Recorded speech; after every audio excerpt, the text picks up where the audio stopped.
Welcome to Popcorn Talk, featuring movie discussion, news, and interviews. Popcorn Talk, we talk movies.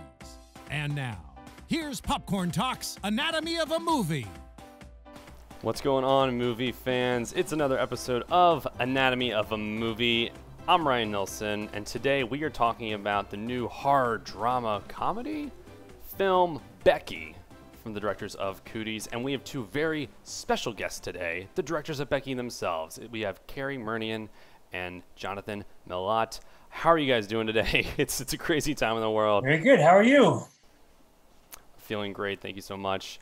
We're really excited to have you here, obviously, talking Becky. I mean, this is such an incredible film. It's out now, it's streaming, and it's available at certain drive-ins, 52 drive-ins around the country, including 2 in Canada, if you're looking for it. And we'll have links in the description below for where you can rent it digitally right now. Thank you guys so much for coming once again. Just wanted to start out right out of the gate. We're in quarantine. We're in this world of COVID-19. Before we dive into the movie, I just wanted to get your take on the film industry, what's going on right now, how you feel it's going to affect the industry moving forward or for the foreseeable future, and certain advice you give people trying to break into it right now. Let's start with Cary. Yeah, it's definitely it's a weird time. I feel like we're all kind of reacting as it goes. I mean, I know that what we've been doing recently is just developing stuff. Like, this is the time where, you know, we don't quite know exactly when we're all going to start filming again.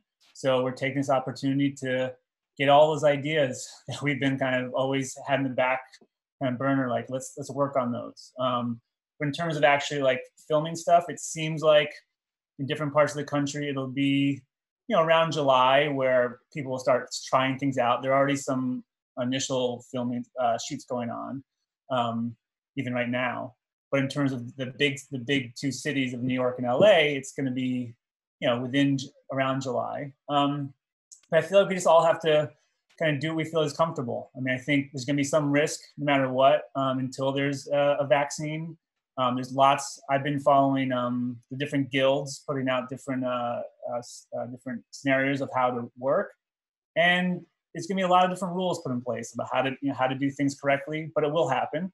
But it's just going to be this thing where we have to adapt as we go and do what we feel comfortable. Not a lot of, I've seen people saying there's going to be a lot, you know, of course, not a lot of extras. Going to try to keep projects where there's not a big groups of people, not a lot of sex scenes being filmed, even action scenes are going to have to be sort of changed a little bit. I've heard that writers' rooms now are like rewriting some of their TV episodes and even their films about like how to rework around these new scenarios. But yeah, we'll also be smart and be safe and do what we think is good now. But yeah, that's what we're doing. Thank you, Cary. Jonathan, do you feel the same? I think that about sums it up. I think the other good thing for us is because we just really finished this right. We were actually in the sound mix, still working on it when this hit. So we had to finish our sound mix in remotely, you know, at our house, which is not ideal because usually you can communicate very quickly when you're person to person in a room. So what we had to do was get the whole feature film, watch it, make notes, send that. They would address those notes, and then the next day we would do the whole thing again. So a lot of times it was like more than 80 notes a day, and sometimes small ones, sometimes big ones, but it was a lot of work. So I think we're just taking this time to, as Cary said, work on new projects, but also recharge a little because it was a long, intensive process getting Becky made. When the quarantine began, just for those who don't know, like sound mix in post-production, did the quarantine at all expand that process or delay you guys while you were doing the sound mix? Oh yeah. Typically on the kind of independent film budgets that we've been doing, the sound mix or the final mix is around a week. So you really have to rush, you know, but again, when you're in the room, you can communicate, you can hear something, make adjustments. The sound team there really works quickly, but working from home, yeah, I mean, it turned what should be about a week into about over a month. Just a lot more time. a lot of work. And we tried to look on the bright side that it was cool that we got to spend that time really fine tuning and really honing in on some of the details that we wanted. But at the same time, maybe in the studio, we could have done that a lot quicker. Yeah, definitely. I think you see articles nearly every day, whether it's from like the Hollywood Reporter or Variety, just about how there's going to be these crazy limitations to when movies enter full production again. Like people aren't going to be able to have crowd scenes or like intimate scenes, and the actors aren't going to be able to get close to each other. How do you think the film industry is going to be able to pivot with some of these restrictions in place? And do you think that if these restrictions were in place earlier, would they have affected these two movies you've done? I mean, Cooties has so many extras with all the zombies, and you have a bunch of people in this film as well. Would it have really changed your pre-production process if these limitations were in place for these films? I mean, I think it's going to be something where you either rework it so that you don't need those, or you have to film in kind of in a different kind of way where you can layer things in. You can use green screen to your advantage, where you can shoot some plates of things and then layer people in that way, or just be creative. You can use depth of field. Like you can have a bunch of you can have people that seem like they're close together, but if you have some space, use 6 to 10 feet between each other, and you can create crowds that way. But yeah, I think what I've seen is that there's going to be a lot more use of CGI and green screen to try to make some of those scenes. For independent films, that's obviously harder. For the bigger films, they'll be able to kind of afford that. So I think you might see a little bit of a chasm where if the indie films look more like indie films because you don't get to see some of that quote unquote bigger budget kind of feel to it. I also feel like indie filmmakers are very creative and they'll find kind of cool ways to make that work. We just have to figure it out how to do that. So one of the things I noticed in both Cooties and Becky is that you've had incredible cast for both the films, just A-listers. In this one, obviously, you got Kevin James, Lulu Wilson, and Joel McHale, whereas in Cooties, you were dealing with Elijah Wood and Ryan Wilson. What was it like, the casting process, and picking these heavy hitters and getting them on board? Yeah, speaking of indies, it is always a challenge and an interesting roundabout process casting an indie. I think it might be different, once you get into the $100 million range where you can just throw money at anybody you want and probably get, a lot of looks and maybe even cast in a more traditional casting way. But with indies, it's a little bit more, you have to attract talent, with name recognition and some ability to help finance the film with just their name recognition, but they really just have to respond to the script and the work and the project and the directors to a certain extent. So we basically, it's much different than say when you're casting somebody and they do the audition and you choose between 100 people just based on the way they audition. With this, it's more of a conversation. So with Lulu, with Joel, with Kevin, we talked to them and we kind of described how we were going to approach the project and the tone we wanted to try for, and all those things. Kind of, you have to get on the same page as the actor, and usually it's you can tell when it's a great relationship and you mesh. And it's kind of all right, this is going to happen. And, that's kind of the first step in the process. And then schedules and everything have to align. For example, we had Simon Pegg lined up to do the role that Kevin James ends up playing. Simon Pegg's schedule conflicted, but Kevin James was in line to play the dad. So Kevin James, when he saw Simon Pegg fall out, was interested in the bad guy role. So Simon Pegg leaves, Kevin James slots into that, but now we have an empty space for the father role. So that was when we were already in pre-production. We actually shut down pre-production when that happened. And then, but we were ready to go because Kevin was already, involved in the project. And once he moved in, we just had to fill that slot of the dad. And that was a crazy scramble. And luckily we got to talk to Joel McHale. And he came on board. But again, he's yeah, I'm in. Once we kind of had that initial discussion, he says, I'm in, but and this is always a great part of the conversation. The but is he said he's doing his tour this summer. The summer we were filming, so a national tour all around the United States. So we had to basically figure out how we could get him to the set on the days that we needed to shoot him, and then back to his tour. And sometimes he would be flying in and out on the same day, and just showed his level of commitment and energy. It is such a crazy bonkers movie, and I feel like an interesting one to sell to actors, like with the role for Becky and Lulu Wilson. I mean, this is basically like a rated R, Home Alone, 13-year-old girl, Kevin McAllister. How was getting Lulu on board? I mean, she's kind of like the breakout star right now. What were the conversations with her on set, and how did she just like get into character with this crazy Becky? Yeah, obviously the Home Alone reference is kind of our elevator pitch. Is we always called this the ultra violent Home Alone with a 13-year-old girl. So that, but I feel like in a way that's where the similarities kind of. It's just like it's a very broad way of understanding the idea of the film. But in actuality, they're very different films, other than it's a home invasion with a kid kind of kicking adults' ass. But in terms of Lulu and her process, we've asked her about that a few times because she's so talented, she's so young, but she's so mature.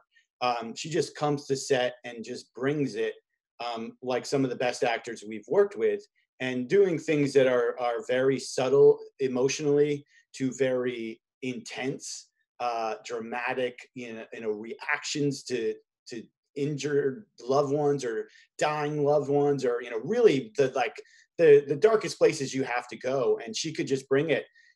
So we would ask her, like, what do you do? Do you prepare a lot? And she'd be like, not really. I like to just feel it. She's very, I think she's just really talented. I think she prepares a little bit. I think there was never a moment where she forgot lines or anything like that. And she had some big monologues. So she would just come in and just kill it. So I don't know if she was playing it cool and just saying that she didn't, prepare a lot, or she really is just that talented. And from all our interactions with her, I think she really is just, she's just on another level. So it was exciting, and it was a blessing to work with her kind of at this stage where she's transforming from like a kid actor to, I think going to be a megastar.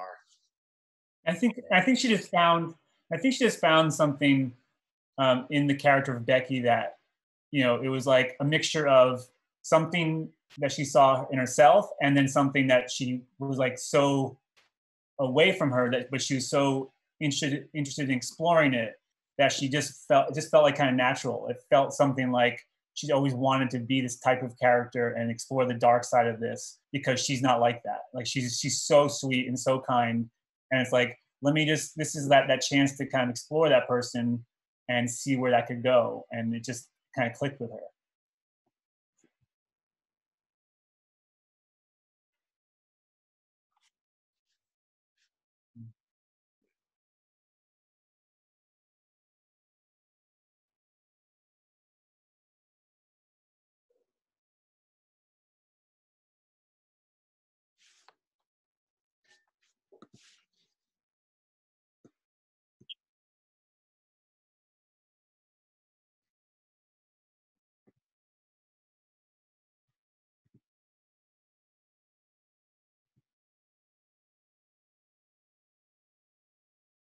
And I think the initial is just that it's a fun, crazy ride where you get to have kind of a break from what's been going on in this world, and some kind of catharsis of having a young girl go out and kick some Nazis' asses. I think that's the initial thing. But I think one thing that we really wanted to make sure it was kind of really dealt with in this movie is the violence, and how a young person is affected by the violence.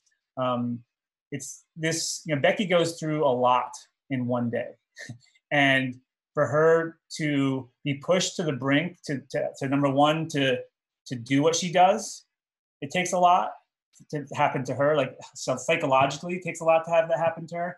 And then at the end, when she's gone through this day and what she's accomplished, and what has been what's happened to her is going to affect her for her whole life.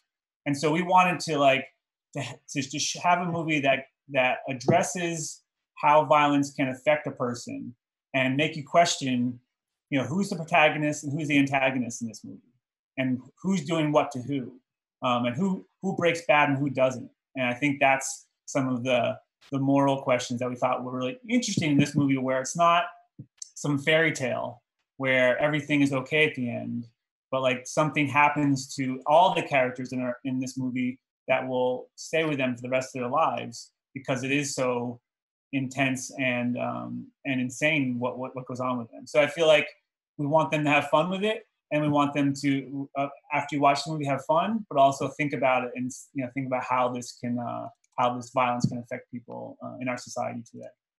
I actually had a question for both of you. Was there a day on set that was the most memorable, or a scene that was the most fun to shoot? Start with you, John.